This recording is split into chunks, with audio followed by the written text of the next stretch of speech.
Okay, so today we're doing Chapter 6 of Dale Jordan's Dyslexia in the Classroom. This is the second edition, which was 1977. His first edition was 1972, which is really about 50 years ago. The section we're doing today is entitled Correcting Auditory Dyslexia in the Classroom. Now, I was just thinking, I should leave out the word auditory completely, and this book could have been written today. Because just the word auditory is confusing people. All right, today, everybody believes that this is all dyslexia is. Okay, so just leave the word auditory out. I'm going to try it, at least partially. Okay, I'll leave the word auditory out and just consider this a book that was written today. Chapter 6, Correcting Dyslexia in the Classroom. Since the advent of Dick and Jane, which was what I learned how to read, the system I learned how to read on, since the advent of Dick and Jane, massive attention has been directed to the teaching of auditory skills, those skills which enable a child to identify specific elements of speech. Once the learner identifies the component sounds of oral language, it is theorized, he should have little difficulty in associating specific written symbols with discrete oral values. In other words, if a child hears speech patterns accurately, he should have no trouble making sound-symbol associations. Thus, the student is expected to learn to encode the language he speaks and hears. The reverse process is decoding, or turning printed symbols into the oral language they represent.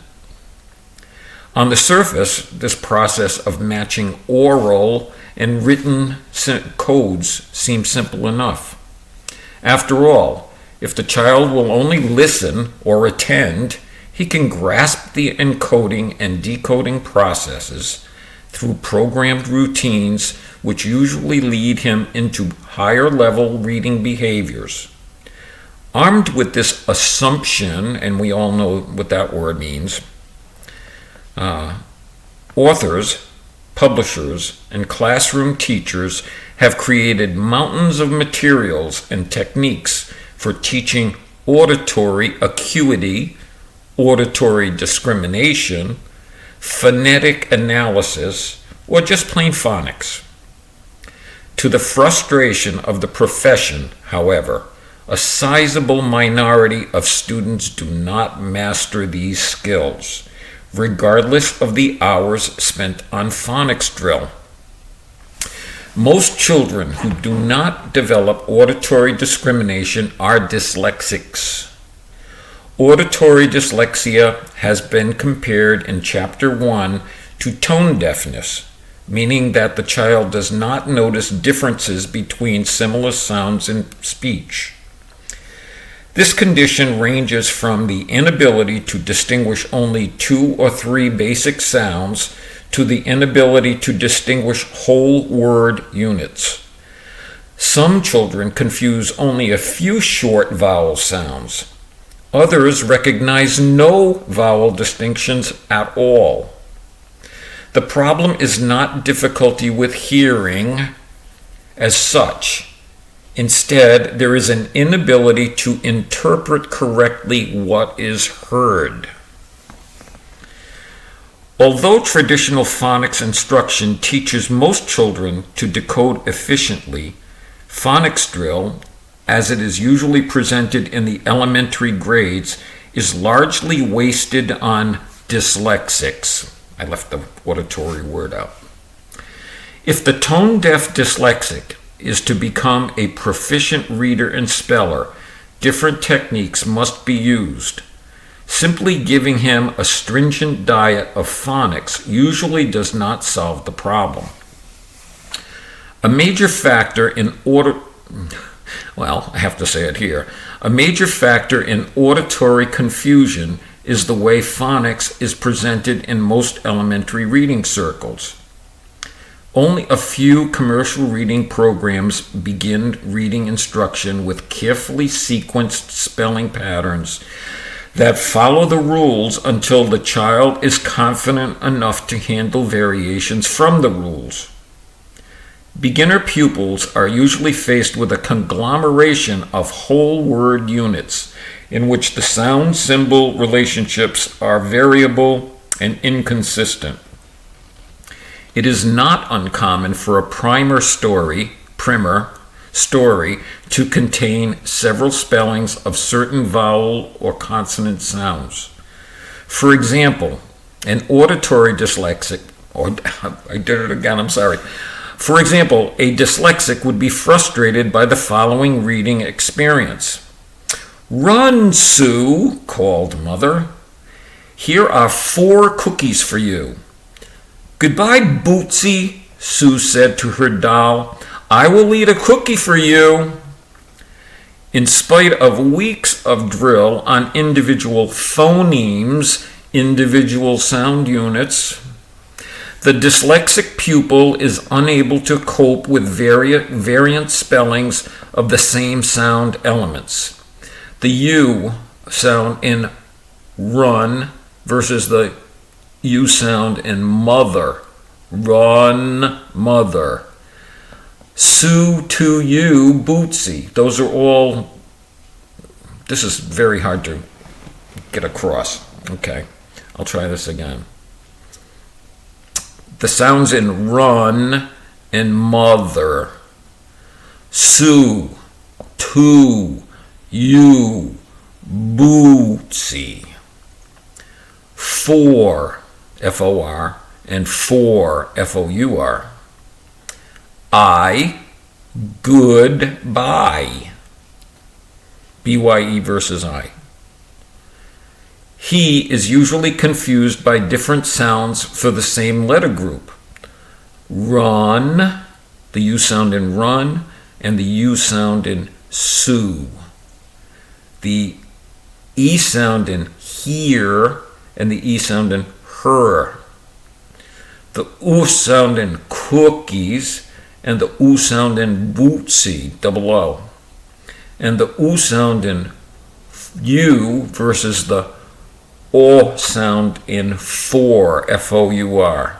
So you have the O-U in you, and you have the O-U in for, 2 completely different sounds. It is virtually meaningless to a dyslexic child to be told, "Listen for the long vowel sound in Sue. Do you hear you say its name?" I don't. Usually the dyslexic does not hear the vowel as distinguished from the consonant qualities. When the mysteries of decoding are presented in random order, the child with faulty auditory perception is lost from the start. In seeking to remediate auditory dyslexia in the classroom, or at home if you're a homeschooler, the teacher must keep certain principles in mind. Regardless of its attractiveness or success in other situations, a remedial technique cannot be effective unless the child's learning climate has been carefully established. And now Dr. Jordan presents some principles, on how to make the learning climate good for dyslexics. Principle 1. Make immediate, tangible applications of abstract rules. Let me try that one again. Make immediate, tangible applications of abstract rules.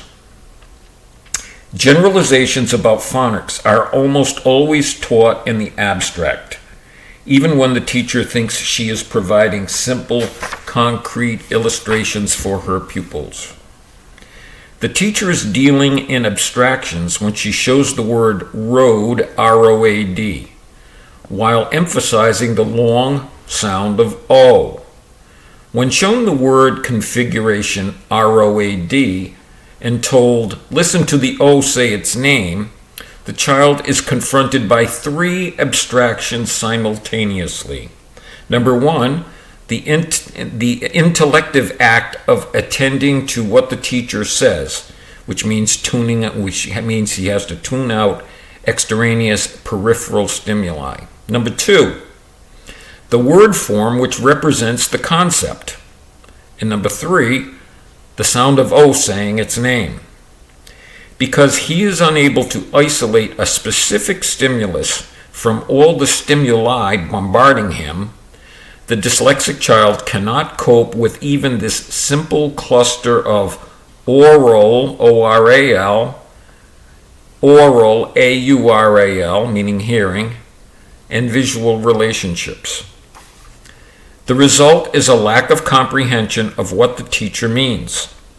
What appears to an adult to be a very simple learning exercise is, to the dyslexic child, a confusing jumble, a roar, R-O-A-R, from which he gleans no specific meanings. And I love the way Dr. Jordan used R-O-A-R, another sound for O-A. Consequently, the child fails to please the teacher, and another experience in failure has transpired. It is difficult for teachers to believe that older children, even high school students, may still need to work with concrete objects in order to nail down such foundation concepts as listen to the O say its long name. Even dyslexic adults must experience kindergarten type of activities, such as manipulating movable letter forms, if they are to comprehend discrete sound values. The auditory dyslexics are to master the foundation concepts of sound-symbol relationship. If auditory dyslexics are to master the foundation concepts of sound-symbol relationships, they must experience immediate, tangible reinforcement. Teachers must realize that traditional reading circle practices have not worked with dyslexics precisely because there is not enough concrete reinforcement of abstractions. Regardless of the student's age, it is usually necessary to provide concrete associative experiences between sounds and their symbol counterparts. Principle number 2, provide multisensory experiences. Where have we heard that term before? Most teachers recall a concept from introductory psychology. The more senses involved in a learning experience, the more fully the experience is learned. This oversimplification of learning is a key to successful remediation of dyslexia in the classroom. If a child sees it, hears it, says it, feels it, moves it, even smells it or tastes it, he can begin to comprehend it. In other words, the more sensory channels utilized by the teacher, the more comprehension attained by the pupils. There is some risk involved in overanalyzing, which is sounding out, particularly when dealing with isolated sounds and symbols. Some children, not all children, some children misperceive, resulting in grossly exaggerated sounding out of words that renders decoding impossible. For example, some children involved in current instructional programs that deal heavily with blending have the mistaken idea that each letter of the alphabet is a word.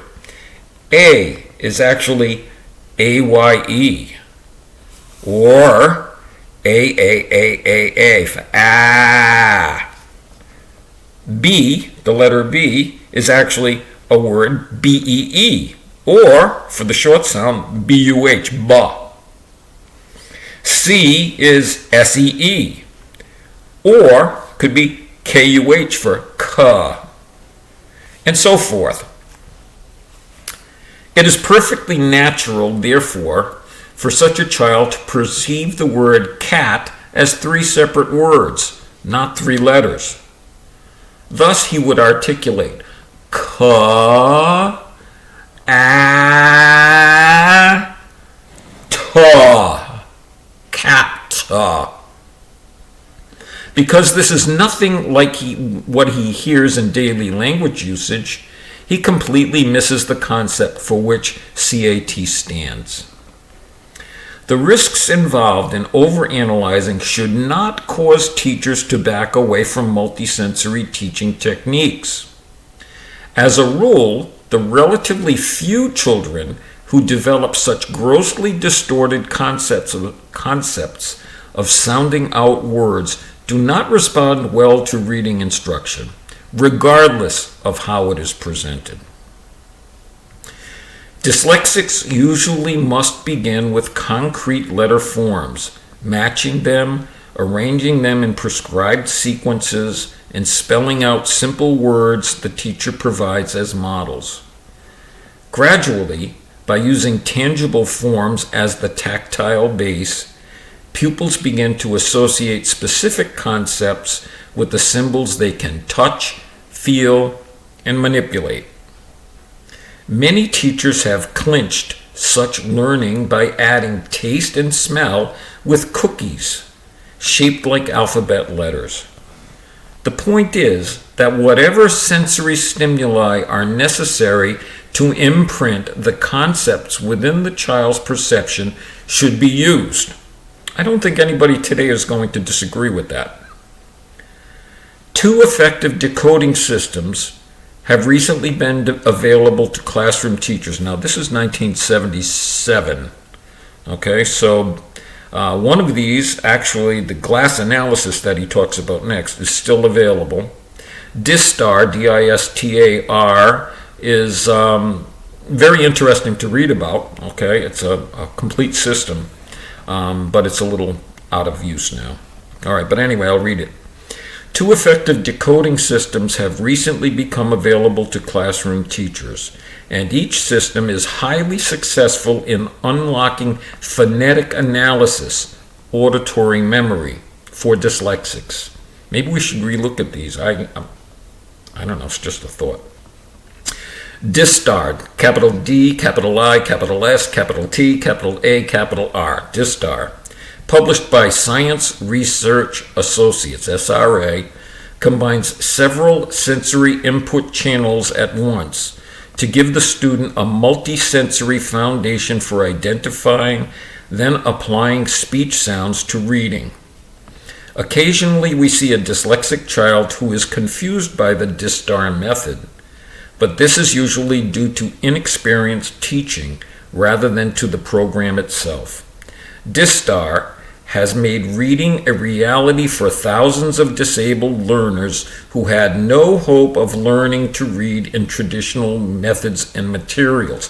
Now, this is 1977, okay? Thousands of disabled readers who had no hope of learning to read in traditional methods and materials were helped by the Distar method, okay? Now, obviously, it's fallen out of favor, but maybe that's something we should take a look at again. Just a thought. Glass analysis, developed by Gerald G. and Esther W. Glass, is published by Easier to Learn Incorporated, Garden City, New York, and the zip code. This visual oral approach provides a highly structured framework that teaches dyslexics how to identify important clues within word forms. Glass analysis is often successful when Distar is not, in opening the door to reading for handicapped learners. Each program is effective with adults, and both are widely used in adult basic education instruction. Maybe somebody should take a look at those again. If they were that effective in the 70s, they should be just as effective in the 2020s. Principle 3, provide for kinesthetic reactions. Oh, that's another thing that they're recommending in 2022. Many teachers control their classes by the dictum, "I want silence and plenty of it." This mode of instruction is supported by those administrators who judge the quality of teaching by the degree of silence in the classroom. Unfortunately, a habitually quiet class is actually a poor learning environment for dyslexics. Certainly the noise level must be controlled, but when body movement and vocal response are sharply curtailed, dyslexics are immobilized, so far as learning channels are concerned. Several years ago, Frank Reisman suggested a classification system for identifying behavior patterns found in every classroom. According to his system, 3 different styles of learning can be identified. Number 1 is the silent learner, characterized by mostly passive, quiet, unobtrusive manner that would have delighted professional librarians a generation ago. Number 1 learners gain knowledge mostly through vision. They learn very well the silent way. During study time, they want to be left alone. Number 1s are seldom dyslexic, although occasionally we see disabled learners who fit this learning style. Again, all kids are different. There's no one general rule. Alongside the quiet students are the noisy minority, the number 2s. These students must combine 3 learning channels simultaneously to crystallize concepts. They must see it, say it, and hear it all at once. If the noisy student is denied speech and hearing during study time, he does not completely internalize what he reads. He can be forced into submission by overbearing adults, but he will always subvocalize while reading, kind of mumbling to himself or herself, which is an active substitution for saying it to himself. The noisy students usually drive the quiet ones up the wall unless the teacher takes steps to separate them during study time. Nothing's changed. The remaining small minority are the body learners who cannot cope with learning unless body motion and muscle reactions are involved. These learners must see it, say it, hear it, and manipulate or touch it before concepts crystallize. When forced to sit still and be quiet, they cannot learn. These students usually become discipline problems in traditional classrooms and are usually regarded as hyperactive, ADHD, blah, blah, blah. That was my addition.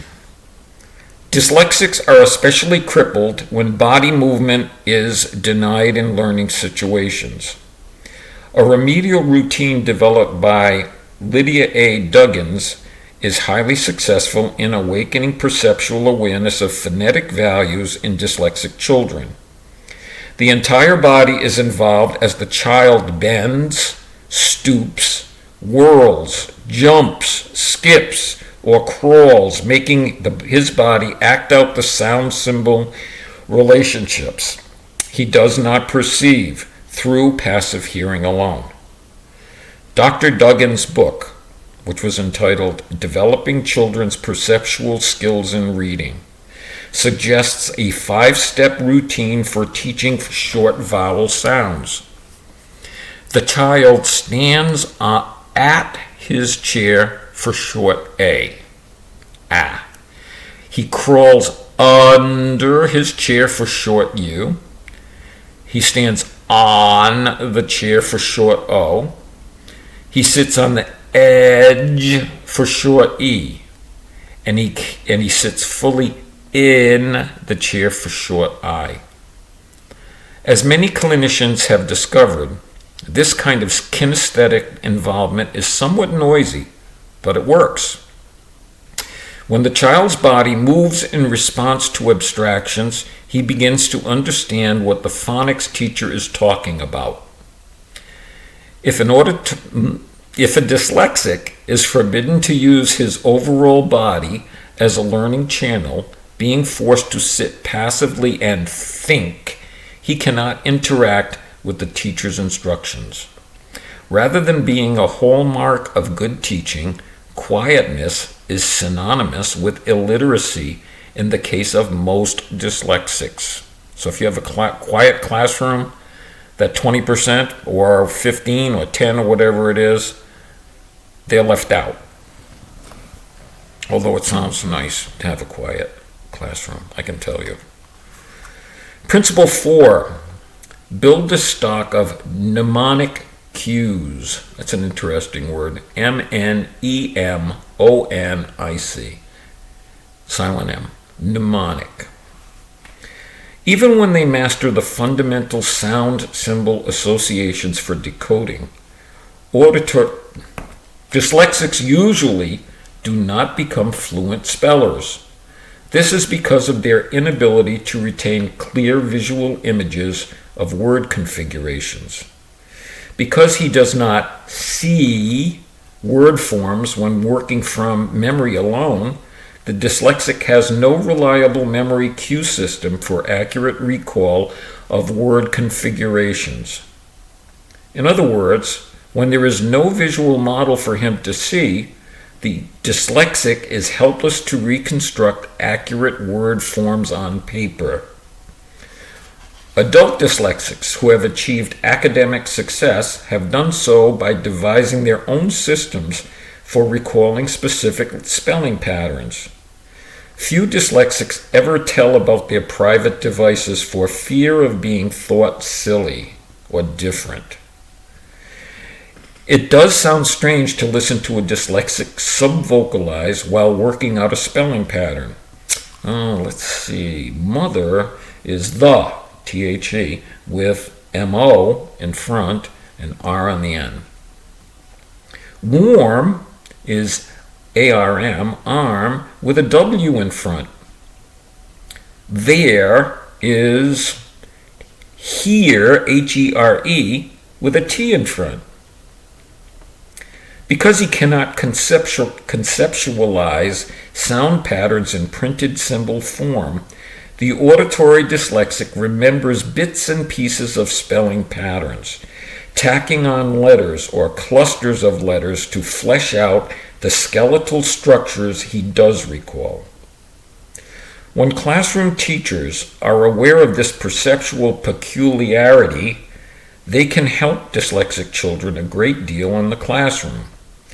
After assigning the week's spelling words, the teacher can help the children devise whatever meaningful memory mnemonic cues they can handle. It is completely irrelevant whether a pupil's mnemonic devices please or make sense to the teacher or his or her parents. The important thing is whether they help the child. If the pupil needs mnemonic aids, then anything else is irrelevant and should be disregarded in the interest of achieving literacy. Principle 5. Emphasize consistent spelling patterns. An old-fashioned technique that is regaining acceptance is to drill word families, which introduces children to stable, similar configurations that stay within the rules. And I did that. Everybody did. I think today most teachers do. Most teachers have used this technique under the guise of consonant substitution in basal reader instruction. The device is to present a root spelling form, such as the at family. Then the pupils practice building familiar words by placing different consonants in front of at, in front of AT. So you have C-A-T, B-A-T, H-A-T, and R-A-T. Many teachers shy away from nonsense words like L-A-T, lat, W-A-T, wat, D-A-T, dat. Children, however, are usually delighted with nonsense word forms. In fact, most youngsters spend a great deal of their private fantasy time devising word games. In a form of solitaire, they mimic words they hear, creating nonsense vocabularies just for the fun of it. Successful clinicians have found making nonsense words a highly motivating activity for reluctant readers and spellers. And I can remember doing that with my 2-year-old granddaughter, teaching her rhyming. And I started with her name. I said, Sophia.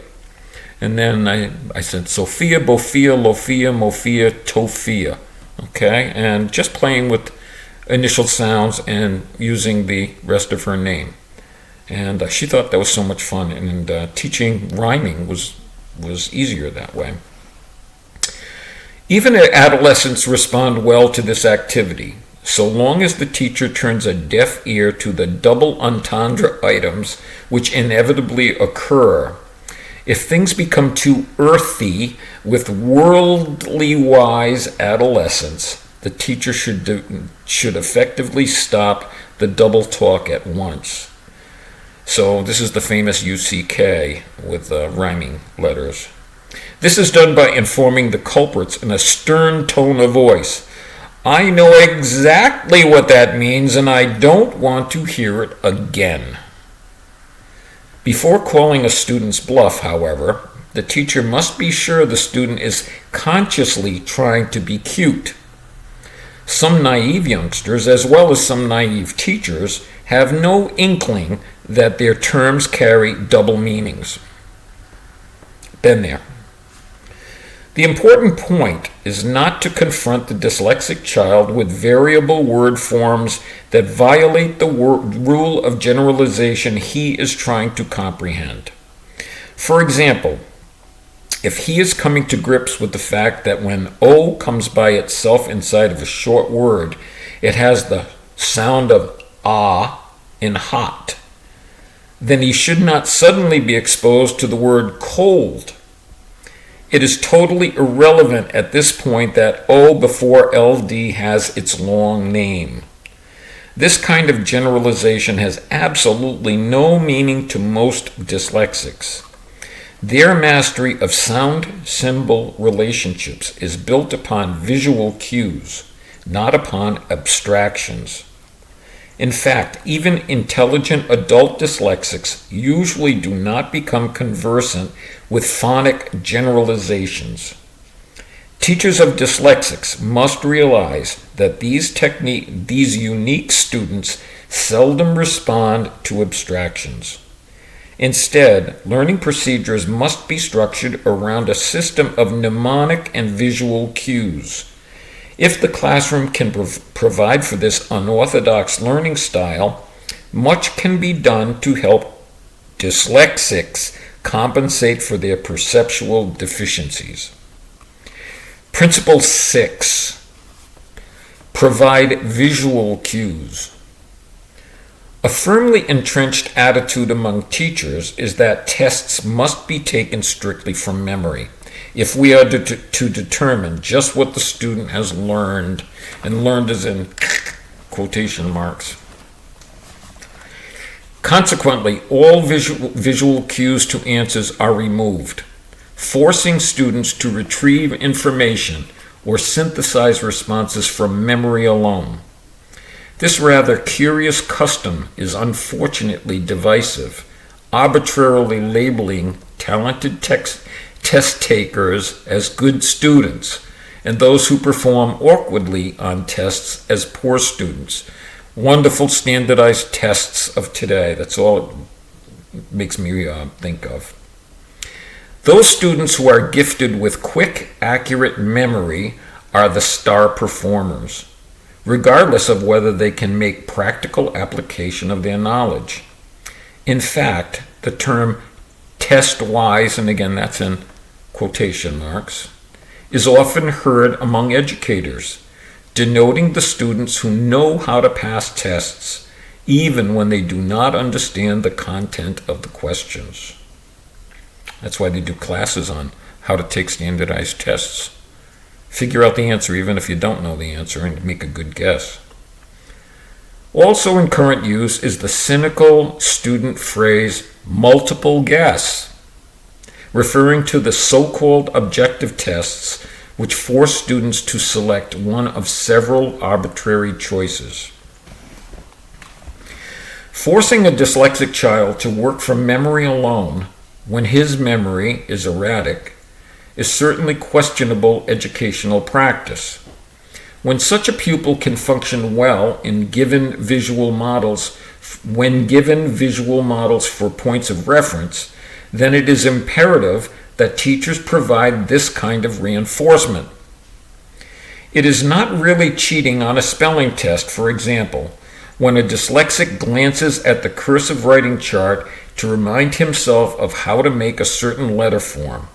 This is survival. Neither is it showing favoritism for the teacher to display model spelling patterns while the class is doing written test items.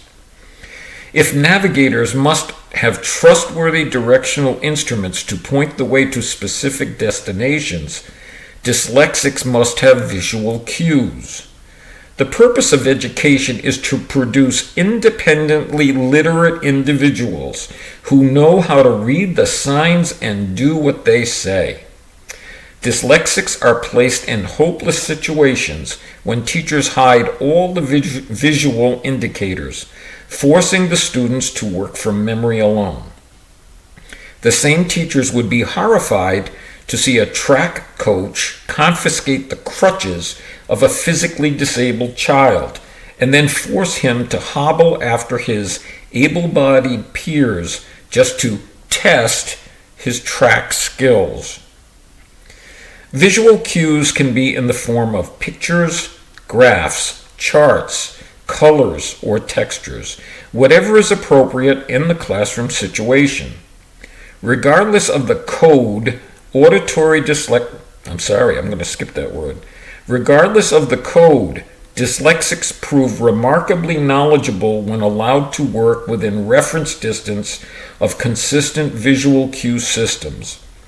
Without such reinforcement, they become understandably restless, uncooperative, and eventually hostile towards school in general. I added that. Principle 7. Allow oral answers to test questions. Oh, aren't we doing that today? I think we are. Every teacher who reads this book can recall a personal experience of frustration in taking an examination. College professors are aware of the near panic felt by many adult students, including classroom teachers, when forced to work strictly from memory in answering comprehensive test items. Physicians who practice near universities know when qualifying exams are scheduled for doctoral candidates. Oh, okay. I'm going to say that as a fact. Physicians who practice near universities know when qualifying exams are scheduled for doctoral candidates. Medical clinics are besieged by graduate students seeking relief from hypertension, ulcers, and near collapse under the strain of taking tests without benefit of visual cues. It is unfortunate that adults who experience such trauma seem to have so little understanding of the feelings and needs of children. Dyslexics in particular present the behaviors of worried adults at test time. When required to write down or otherwise encode what they should have learned, working entirely from memory, these students face a difficult choice. That is, either to endure the pain and embarrassment of flunking another test, or to avoid the test if possible. This intense frustration causes much of the ugly classroom behavior seen in dyslexics who decide to fight the system. This sort of confrontation is not necessary. When alternative ways to respond to tests are provided, dyslexics usually exhibit satisfactory knowledge. Through listening and even reading, perceptually impaired students gain a great deal of accurate information. Classroom teachers who understand that the dyslexic dilemma I put an extra word in there. Let's try that again. Classroom teachers who understand the dyslexic dilemma have discovered that handicapped students can be held responsible for specific information if allowances are made for their difficulties in reporting or encoding. Oral tests have proved the answer in many classrooms, just exactly what we do today. When allowed to verbalize orally without being penalized for dyslexic handicaps on paper, these students experience success, which of course is what education is all about. Well, it's what education should be about.